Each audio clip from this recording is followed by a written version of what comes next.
we do have to get the sharp calls.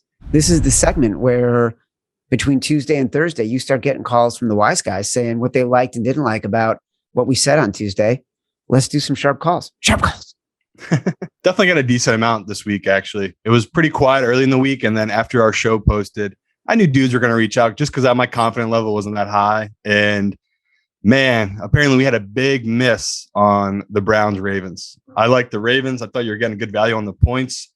80 to 90% of all the professionals I've talked to this week are big on the Browns. And the other side weren't even big on the Ravens. They're just like, yeah, I like the Ravens, but I'm not really betting it. The other guys I've talked to, these other professionals, they love the Browns. And I think they're looking at it from the standpoint, the Browns played against them, had the bye week, and they're playing against them again the following week. So they've actually, their mindset's still in that same game where the Ravens have gone and played a tough game against Pittsburgh.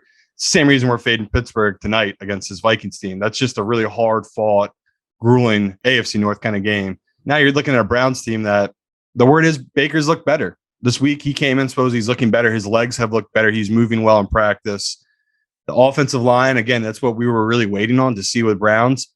Apparently they're going to be back and healthy. So if that's true come Sunday and we're getting, minus just 2.5 still with the Browns, that could be one of the picks because I looked at it as if you're going to get value on this Ravens team. But man, the amount of professionals really, really talking about how much they like this Browns team, we have to take it. If they feel this strongly about it and the line movement's going up to -3, and that's a big indicator. When the money's pouring in, the tickets are pouring in on the Ravens and it's moving the other way, that lets me know that these pros aren't just talking about, they're betting it. Like they've been betting this Browns team. So that was definitely one of the more interesting calls we had. The next one was about the Bengals. I get what the pros are betting. They're betting the 49ers. They bet them at +3. They bet them all the way down to certain books now have them at -1, and it keeps flip-flopping back and forth.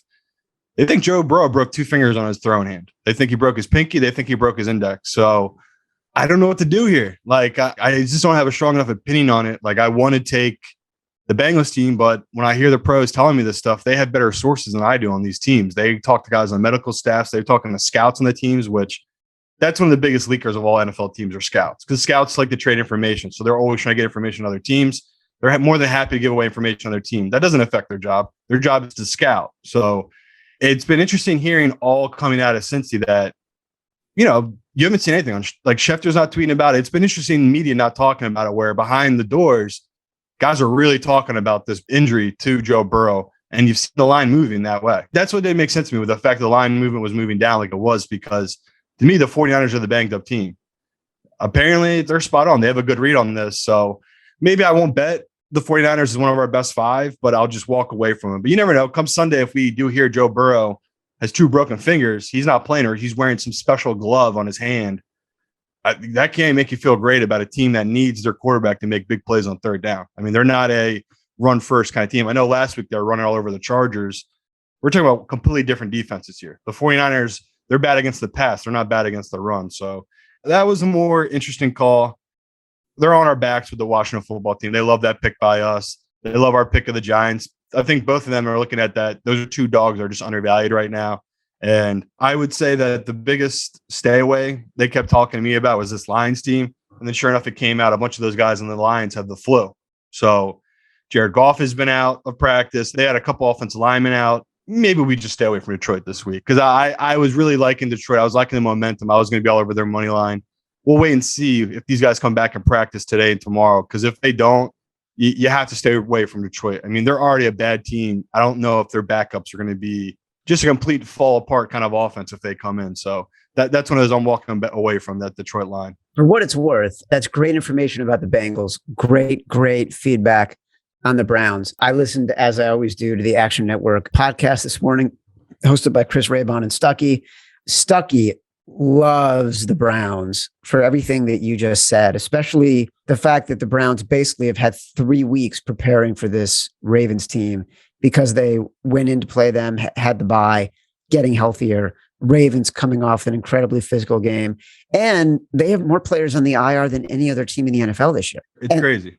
It's crazy. And like now they're down 3 of their top 4 defensive backs. So really interesting game. Bengals also, that was another one where you could see in the line move, like since we spoke on Tuesday to now, all the money has come in on the Niners. It's moved from Niners +2 to Niners -1. That's probably the biggest professional bet of the week. It feels like the amount of money that's really come in on that 49ers, and they've moved it 4.5 points now. All right. Well, if the Browns are getting that much professional love, then it's one that we have to consider for our top 5. We've clearly just talked about it. So I don't think there's anything more that we have to say about it. Yeah. We'll just put an icing on it where if you can get the -2.5, just take it now. The pros are going to bet that up to 3 most likely, even though, again, the money and the tickets are all coming on the Ravens. I just see this moving in reverse line movement just because that many smart professionals I've talked to have come in on the Browns.